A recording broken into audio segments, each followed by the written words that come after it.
What's up, everybody? I'm Coach Tyler with Fencer's Edge, and today we are going to be going over an advanced to intermediate attacking footwork technique.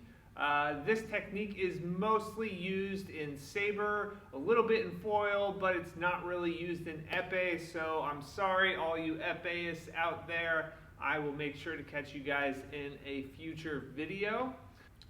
Alright, so this is an attacking footwork technique I like to call the slide check footwork. Now, this is mostly, like I said, this is mostly used in saber and a little bit in foil.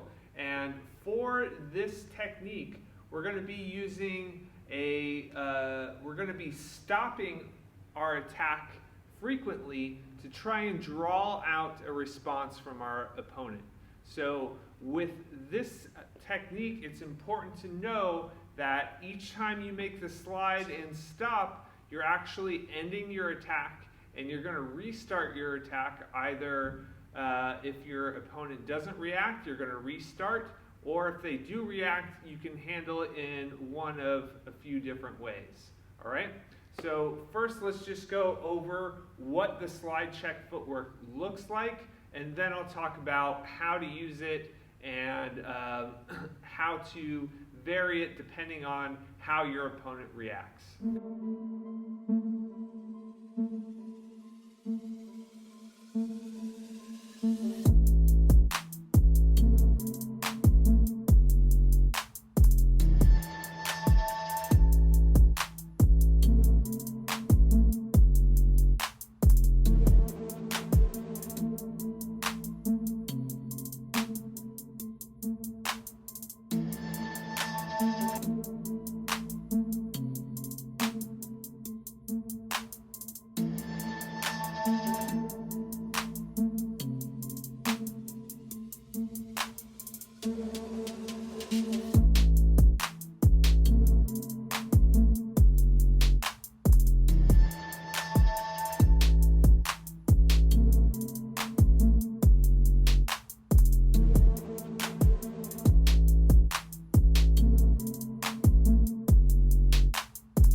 So the slide check footwork looks like this.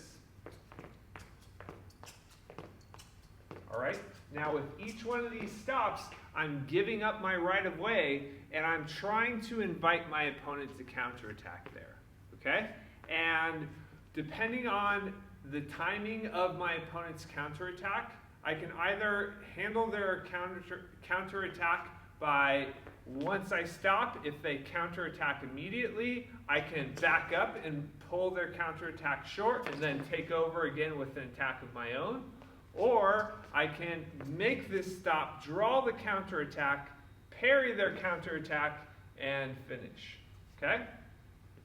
So if my opponent doesn't make a counterattack in that time, I can change that and either restart with another slide and check, so continuing to push forward if they're not counterattacking, and I can also change my footwork up, change the tempo, and surprise them if I catch my opponent in indecision of whether or not they want to counterattack or whether or not they want to retreat. So if I kind of pause my opponent of their kind of indecision of whether or not they want to counterattack or go back, and I catch them in that distance, I can change from this to a fast attack and finish. Okay? So this footwork is really good for widening the space between you and your opponent. If you've got an opponent that's right up in your face with their defense, this can kind of build a little bit of space and give you room to work and make feints or finish when you're ready to finish. Okay? So I can also when doing this, I can change and give them a little bit of a stutter to get more distance between me and my opponent and push them all the way to the end of the strip and finish when I've got them off balance. All right, so let's talk about the mechanics of this and how to perform this footwork action. Okay, so from the unguarded position, I'm going to transfer my weight to my front foot, my front leg, okay? So most of my weight's over this front leg, and I'm gonna push off of this front leg and then slide it forward on the ground to make that stop. So again, transferring the weight and then sliding the stop, landing both feet on the ground at the same time. But, okay, so I'm kind of sliding that front foot to make a stop. One more time. But, okay? So then after that action, I like to take a little half step with that back leg. All right, so the reason why I take that half step back at the end is to widen the distance even more, to add a little bit of a pause. And also when I make that half step, I'm already in the middle of a retreat. So if my opponent counterattacks there, I'm already ready to get back and pull them short, okay? So when I'm making this step with the back foot, it also adds kind of a pause in the timing. So as my opponent's retreating, if they're retreating at a smooth tempo, when I make that pause, they're going to keep moving, making that distance even wider. Okay, so it makes it safer for me as the attacker when the distance is wider between me and my opponent, right? I don't have to worry about them finding my blade. I don't have to worry about them being so close to counterattack, and I can continue pushing them back until they run out of space and then finish my attack at the end of the strip. Okay, so one more time, we're going to go over the mechanics. So again, transferring to that front foot, sliding, and step. Now from here, I'm just going to repeat that. So if I want to continue pushing forward with this technique, I'm again from here just going to transfer my weight to the front foot, slide and step, slide and step, slide and step. So a good way to practice this action is just to, for the length of a fencing strip, just practice that slide, step, okay? And get kind of that bouncing motion, keeping it nice and fluid. Do that for the length of a strip. And then you can also practice making slide, step, and retreat. So 2 small, fast retreats. So if your opponent counterattacks and you want to pull the distance afterwards, you can do that. So again, slide, step, and retreat, retreat. Slide, step, retreat, retreat. Slide, step, retreat, retreat. Okay? You can also practice finishing the attack, so changing from that slide, step, footwork to a small, fast, double advanced lunge. So that would look ba, ba, ba, ba, ba. Okay? Again, one more time. We'll do slide, stop, and then 1, 2, go.